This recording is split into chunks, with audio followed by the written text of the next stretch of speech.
Tengo 105 años y esta mañana me he levantado solo, he hecho mi café solo y me he sentado en esta silla a esperar que llegara alguien a preguntarme lo que nadie jamás me pregunta. Llamo Manuel, tengo 105 años. Fui electricista durante 43 años en esta misma ciudad donde nací, donde me casé y donde he enterrado a casi todos los que quise. Tengo 3 hijos, 7 nietos y 2 bisnietos que no saben muy bien qué hacer con un bisabuelo que todavía les gana al dominó y que se acuerda de cosas que ellos no han vivido y que ojalá nunca tengan que vivir. Mi mujer, Consuelo, se fue hace 9 años. El médico que me advirtió a los 55 que el corazón me iba a matar antes de los 70 se fue hace 12. 10 compañeros de trabajo que me llevaban años de ventaja se fueron antes que yo. Amigos de toda la vida, vecinos de toda la vida, hasta algún enemigo de toda la vida que también los tuve se fue antes. Yo sigo aquí en esta silla con mi café de las 6 de la mañana y mis tomates en el patio. Y sé lo que quieres saber. Todo el mundo quiere lo mismo cuando se entera de mi edad. Lo primero que me preguntan, siempre sin excepción, es ¿qué como? ¿Qué como? ¿Cuánto duermo? Si tomo algún suplemento, si camino, si hago ejercicio, si evito el alcohol, si rezo. Me piden la lista. Los periodistas que han venido a hacerme entrevistas me piden la lista. Los médicos que me revisan de vez en cuando me piden la lista para luego contársela a sus colegas como si fuera un hallazgo. Los vecinos más jóvenes, los de 70 y tantos, me piden la lista con esa mirada de quien espera que le den la clave de una caja fuerte. Yo la doy porque la lista existe y es real, pero si me quedo en la lista, te estaré mintiendo. A mi edad ya no me queda tiempo para mentiras. La lista es esta: huevos por la mañana, casi siempre fritos en aceite de toda la vida. Carne un par de veces a la semana, de la buena, no esas cosas procesadas que venden en paquetes con colores llamativos. Verdura de temporada, que es la única verdura que tiene sentido comer porque es la que sabe a algo. Pan de verdad. No ese pan esponjoso que parece algodón. Agua, café solo, sin azúcar, 2 veces al día. Y sí, un poco de vino en la comida del domingo, que Consuelo hacía el arroz los domingos, y el arroz sin un poco de vino al lado es una tristeza. Nada de pastillas, nada de suplementos, nada de esos polvos que venden en botes con promesas enormes escritas en letras pequeñas. Tampoco me he privado nunca de un trozo de tarta en un cumpleaños, ni de un chorizo en Navidad, ni de un chocolate después de cenar cuando me apetecía. Los que convirtieron la comida en una religión, los que se castigaban a sí mismos por cada bocado que se salía del plan, los que vivían con culpa en la mesa, casi todos sufrieron más que vivieron. Mi experiencia, el sufrimiento innecesario gasta más que cualquier alimento malo. Pero escúchame bien, porque esto es lo más importante que voy a decir. Si crees que eso es el secreto, me has entendido exactamente al revés. Hubo un hombre en mi barrio, Augusto se llamaba, médico jubilado, hombre inteligente, leído, que había dedicado su vida entera a saber cómo funciona el cuerpo humano. Toda la vida pendiente de lo que comía, de los análisis anuales, de los niveles en sangre, de los porcentajes. Cuando le preguntabas cómo estaba, te respondía con cifras. El colesterol está en tanto, la tensión en tanto, los triglicéridos han bajado, los riñones funcionan al tanto %. Vivía mirando los números, ni a gráficas, ni a un cuaderno donde anotaba todo lo que comía cada día desde hacía 20 años. Se fue con 78. Su mujer, Dolores, Me dijo en el entierro, con esa honestidad que dan los momentos de dolor, que los últimos 10 años los había pasado con miedo. Miedo constante, miedo todos los días, miedo a que algo fallara, miedo a que los números cambiaran, miedo a morirse. Yo me quedé pensando en eso mientras volvía a casa. Pregunté si aquello había sido vivir o si había sido simplemente no morirse todavía. Que hay una diferencia enorme. Y esa diferencia me ha ocupado mucho la cabeza en todos estos años que llevo reflexionando sobre estas cosas. Cuando me jubilé con 68 años, tardé muy poco en entender que la jubilación puede matarte más rápido que cualquier enfermedad si no sabes qué hacer con ella. 43 años levantándome antes que el sol. 43 años con algo esperándome cada mañana, aunque ese algo fuera simplemente una instalación eléctrica en un edificio de la calle de al lado, o una avería en una fábrica, o el taller lleno de trabajo pendiente.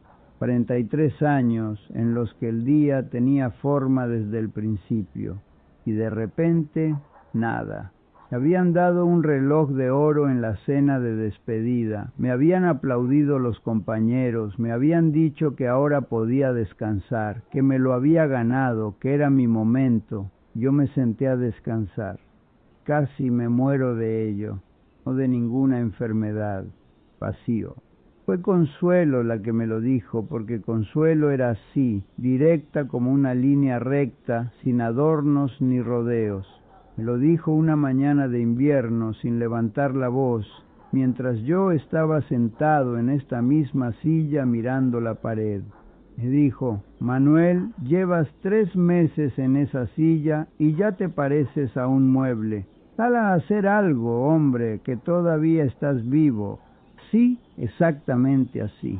Yo me molesté, como me molestaba siempre que tenía razón, que era casi siempre.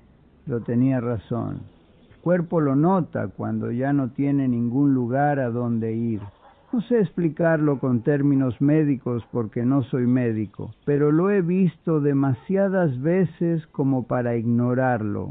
Cuando el cuerpo percibe que ya no hay nada esperándole mañana, empieza a prepararse para no ir a ningún sitio. Es como si dijera: bueno, si ya hemos terminado con todo, vamos cerrando. Cierra. Despacio, sin prisa, pero cierra. O bien vecinos, o bien compañeros de trabajo que se jubilaron llenos de planes y a los 2 años ya no eran los mismos. Lo vi en el propio cuñado de Consuelo, Aurelio, que era un hombre fuerte, trabajador, que había estado de pie toda su vida, que se jubiló en marzo con muy buena salud y en octubre ya estaba ingresado, sin que los médicos encontraran nada concreto que lo justificara del todo. Simplemente se había apagado por dentro. Había dejado de tener razones para madrugar y el cuerpo había tomado nota. Yo me salvé por el huerto. Un día, no sé exactamente cuándo, porque esos primeros meses de jubilación se mezclan en mi memoria como si fueran uno solo, salí al patio sin ningún plan concreto. Vi que los tomates estaban sin regar. Regué. Vi que había malas hierbas entre los pimientos. Las arranqué. Que la tierra estaba apelmazada en un rincón y cogí el azadón y la removí. Cuando me quise dar cuenta, eran las 2 de la tarde. Llevaba ahí desde las 9 de la mañana, tenía las manos negras hasta el codo, me dolían las rodillas de arrodillarme en la tierra, tenía la espalda cargada y tenía un hambre que no había tenido en semanas. Fue la primera vez en 3 meses que sentí que el día había servido para algo. Consuelo estaba en la puerta de la cocina cuando entré. No dijo nada, solo me miró. Pero yo conocía esa mirada después de tantos años juntos. Era la mirada de alguien que ha estado esperando, no 1 hora ni 1 semana, sino tiempo, mucho tiempo, y que por fin ve llegar lo que esperaba. Desde ese día el huerto fue mío de una manera que antes no lo había sido. Antes era un rincón del patio donde crecían cosas. Después fue el lugar donde yo tenía trabajo que hacer. Y esa diferencia, aunque parezca pequeña, lo cambió todo. Con el huerto llegaron otras cosas, como suele pasar cuando uno empieza a moverse de nuevo. Llegó el paseo de las mañanas, que al principio era solo hasta la esquina y con los años fue haciéndose más largo y luego más corto otra vez, según lo que me permitían las piernas, pero siempre fue. Llegaron las partidas de dominó los jueves con Emilio y con Paco, que ya no están ninguno de los dos, que los eché de menos cuando se fueron y que todavía los echo de menos ahora, pero que durante años me dieron más vida que cualquier vitamina que hubiera podido tomar. Llegó la costumbre de poner música después de cenar, que Consuelo siempre había querido y que yo siempre había pospuesto porque llegaba cansado del trabajo y luego porque no había encontrado el momento. Llegó la costumbre de sentarme en esta silla a las 4 de la tarde a mirar cómo entra la luz por esa ventana, que entra siempre igual, con la misma inclinación, con el mismo color dorado en invierno, que es lo que más me gusta, cosas pequeñas. Cosas que a quien tenga 40 años le pueden parecer ridículas o insignificantes, pero eran razones, eran motivos para que el día de mañana no fuera solo el día en que todavía no me había muerto, sino el día en que tenía algo que hacer. Y esa diferencia, insisto, es la más importante que he encontrado en 105 años de vida. Visto irse a personas en perfecta forma física, visto irse a personas que hacían todo bien, que comían exactamente lo que debían, que dormían sus horas, que seguían todas las instrucciones de todos los médicos con toda la disciplina del mundo. Y he visto quedarse mucho más tiempo del esperado a personas que a los ojos de cualquier especialista no tenían ningún derecho a seguir aquí. La diferencia, la única diferencia constante que he podido observar en todos estos años, no estaba en lo que comían ni en cómo dormían. Estaba en si tenían algo que esperar mañana por la mañana. No hace falta que sea grande ni importante ni que cambie el mundo, solo algo que tire de ti hacia adelante cuando te despiertas. Ahora viene la parte que más me cuesta decir. Parte que he tardado más en estar dispuesto a contar. Cuando Consuelo se fue, yo tenía 96 años. Y sé perfectamente lo que estás pensando. A los 96 uno ya tiene que estar preparado para estas cosas. Ya tiene que haber hecho las paces con la idea de perder a las personas que quiere. Ya tiene que haber aprendido a soltar. Pues no, estaba preparado. Y te lo digo yo, que llevo 105 años en este mundo y que he perdido a más gente de la que la mayoría de personas conoce en toda su vida. Nadie está preparado para que desaparezca la persona con la que has dormido durante 58 años. Nadie. Igual cuántos años tengas, igual cuántas pérdidas hayas vivido antes. Cada una es la primera de alguna manera. La mañana después de su entierro me desperté a las 6 por costumbre, porque el cuerpo no entiende de duelos y sigue haciendo lo que siempre ha hecho. Fui a la cocina, puse 2 tazas en la mesa, puse sin pensar, como llevaba décadas haciendo, como un gesto tan automático que no pasaba por la cabeza, simplemente ocurría. Cuando me senté y vi las 2 tazas, me quedé paralizado. Una para mí, una para nadie.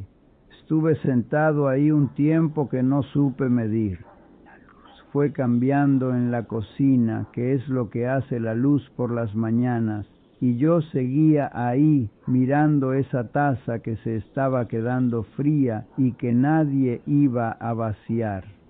Pude beber la mía, pude, pero tampoco fui capaz de tirar la suya. Dejé ahí en su sitio y me quedé con ella en silencio.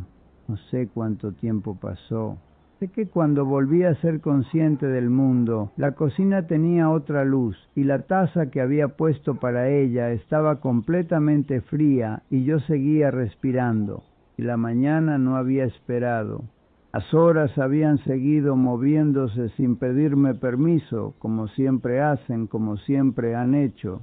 En algún momento, sin haber tomado ninguna decisión consciente, me levanté.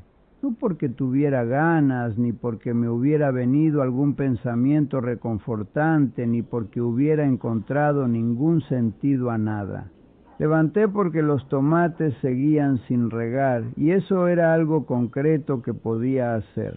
Una cosa pequeña, específica, que estaba esperándome en el patio. Fui al huerto.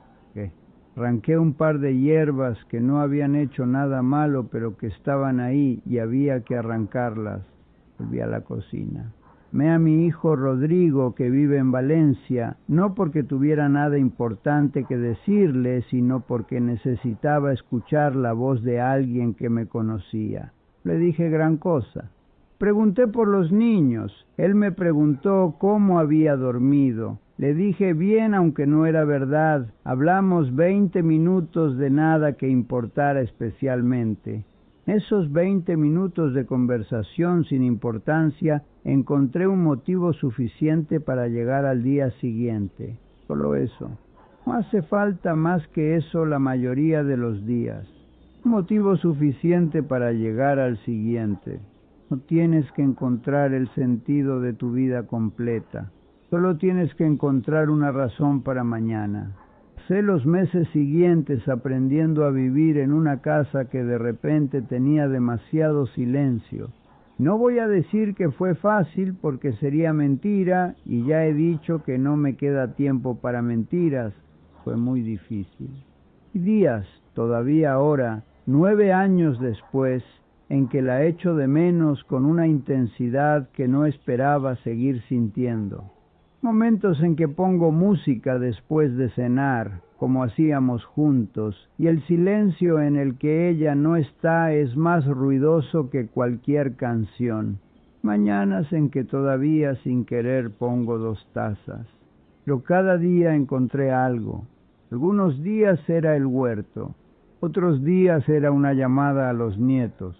Otros días era simplemente esperar a las 4 de la tarde para ver la luz entrar por esa ventana, que es una cosa tan pequeña que da casi vergüenza decirlo, pero que ha sido suficiente muchas veces cuando no había nada más grande disponible. Mis hijos no vienen mucho. Lo entiendo y no se lo reprocho. Tienen sus vidas, sus trabajos, sus propios problemas, sus propios miedos.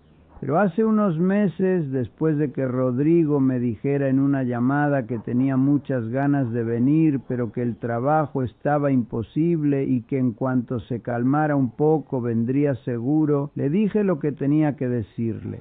Dije: Rodrigo, tengo 105 años. No te estoy pidiendo que te mudes aquí ni que vengas todos los fines de semana. Estoy diciendo que si esperas a que las cosas se calmen para venir a verme, existe una probabilidad real de que cuando vengas ya no estemos teniendo esta conversación. Las cosas no se calman. Eso es algo que se aprende con los años. Las cosas no se calman, simplemente se reemplazan unas por otras. Siempre hay algo. Si esperas a que no haya nada, esperas para siempre. Vino ese fin de semana. Cogió el tren el viernes por la noche y estuvo aquí hasta el domingo. Nos sentamos en este patio las 2 tardes con el café sin prisa, sin teléfono de por medio. Contó cosas que llevaba años guardando y que yo no sabía. Yo le conté cosas que debería haberle dicho cuando él tenía 40 años y yo todavía tenía la energía y la claridad para haberlas dicho bien. Lloramos un poco los dos, que entre un padre y un hijo no es tan raro si han pasado suficiente tiempo sin hablar de verdad. Ahora llama todas las semanas sin falta. Tener gente cerca, gente que te espera, gente para quien tú importas, no es un capricho, ni una debilidad, ni una cosa de viejos sentimentales. Es parte de lo que te mantiene vivo. Lo sé porque lo he comprobado en mí mismo durante décadas. Los años en que he tenido a alguien con quien hablar de verdad, alguien que me preguntaba cómo estaba y esperaba la respuesta de verdad, alguien para quien mi presencia significaba algo, han sido mejores años que los años en que he estado solo con mis hábitos saludables y mi huerto bien cuidado. Soledad no es solo tristeza. Soledad es un peso físico concreto que se instala en el cuerpo igual que se instala el frío en los huesos en invierno. El cuerpo, que es más sabio que nosotros, lo registra y lo acumula. Ya que estoy siendo completamente honesto, que es lo único que tiene sentido ser a mi edad, quiero decir también esto, que es algo que casi nadie dice porque no queda bien. Parte de haber llegado hasta aquí ha sido suerte. Padre llegó a los 91, madre a los 87.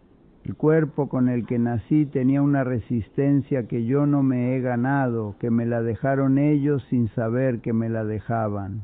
Podría contarte que todo en mi longevidad ha sido disciplina, voluntad, buenos hábitos, decisiones inteligentes tomadas a tiempo. Sonaría muy bien, pero sería mentira a medias. Y las mentiras a medias son las peores que existen, porque tienen suficiente verdad para que te las creas y te quedes sin buscar el resto. Esta mañana me he levantado a las 6, como siempre. He hecho el café, como siempre. He salido al patio un momento, que ya no puedo agacharme como antes ni arrodillarme en la tierra como me arrodillaba hace 20 años, pero todavía puedo mirar, todavía puedo ver cómo están las plantas, todavía puedo sentir el aire de la mañana antes de que el día se caliente. He puesto un disco de los de siempre. He sentado en esta silla. He mirado la silla de enfrente que lleva 9 años vacía y le he dicho buenos días, como hago cada mañana desde que Consuelo se fue. Eso es lo que hay. Esa es mi vida a los 105 años. No es dramática ni espectacular. No es la vida de alguien que ha descubierto un secreto que nadie más conoce. Es la vida de un hombre que aprendió tarde algunas cosas importantes y que está dispuesto a decirlas en voz alta, por si le sirven a alguien que todavía está a tiempo de hacer algo con ellas. ¿Come bien? Sí. Muévete todos los días aunque sea poco, aunque sea solo hasta la esquina. Duerme lo que necesites. Cuídate. Todo eso importa y sería deshonesto decir que no importa. Pero por encima de todo, búscate una razón para mañana. Una sola, pequeña, la que sea, la que esté disponible para ti en este momento de tu vida. Huerto, una llamada, una partida de cartas, un libro, la luz entrando por una ventana a una hora determinada. Algo que haga que el día de mañana no sea solo el día en que todavía no te has muerto, sino el día en que tienes algo que hacer, algo que esperar, algo que te necesita, aunque sea un poco. Llama a quien tienes que llamar. Ve a ver a quien tienes que ver. Dile a quien tienes que decirle lo que llevas tiempo sin decir. No esperes a que las circunstancias sean perfectas, porque las circunstancias nunca son perfectas, y mientras esperas, el tiempo sigue corriendo en una sola dirección. No te pases la vida preparándote para vivirla. Eso es lo que más me arrepiento de haber hecho durante demasiados años.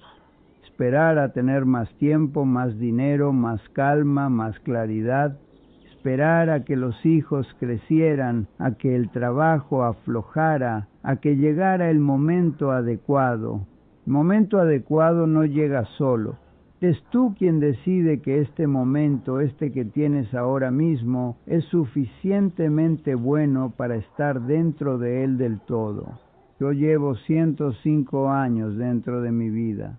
con todo lo que eso tiene de bueno, con las pérdidas, con los errores, con las cosas que hice bien y las que hice mal, con los años de plenitud y los años de vacío, con Consuelo a mi lado durante 58 años y con su silla vacía frente a mí durante los 9 últimos. Y esta tarde, cuando la luz entre por esa ventana a las 4 en punto, como hace todos los días, estaré aquí mirándola. Eso es lo que tengo. Ha sido suficiente para llegar hasta hoy.